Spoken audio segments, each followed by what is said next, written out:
ভাই তুই ইমার্জেন্সি ডাকলি কি বলছি নাকি? ভাই কি আর কমু আঙ্গুর স্কুল আজকে রেজাল্ট দিছে আমি ফেল করছি। এই কথা যদি আমার পাইতে জানে তাহলে আমাকে মাইরা দূরে একবার শেষ করে হলাম। ভাই তুই আমাকে কিছু একটা কইরা হইলিও বাসা।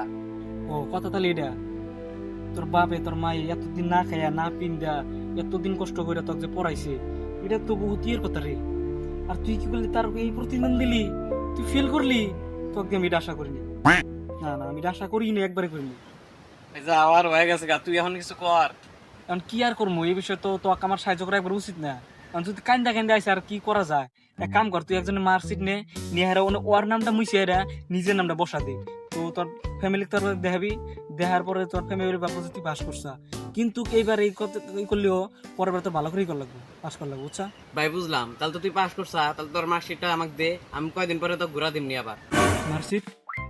আরে ভাই পরীক্ষা তো প্রত্যেকবার আসবো যাবো আর কামিয়ে দেয়া। এখন এর মধ্যে যদি একটা পরীক্ষা খারাপ হয়ে যায়, এটার মধ্যে তোর তোর কিছু করার দরকার নাই। এখন পরের বার আসবো, পরের বার আরো ভালো করে দিবি। এর জন্য ভালো করে পড়া নাকবো। তো এর জন্য বেলেগের মার্কশিট নিয়ে খুদে খুদে ওই সেরা ডাকার দুঃখ দেওয়ার দরকার নাই। মানে হয়তো মার্কশিট ওর কাম আছে, তাছাড়াও মানে তুই আমার কথা দেখছিস, আমার মার্কশিট কাম আছে, বুঝছা? তো আর তাছাড়াও এই মার্কশিটটা যদি নিবি, এটা একটা খারাপ কথা। মার্কশিটটা আবার নিয়ে যে খারাপ কথা, বুঝছো না?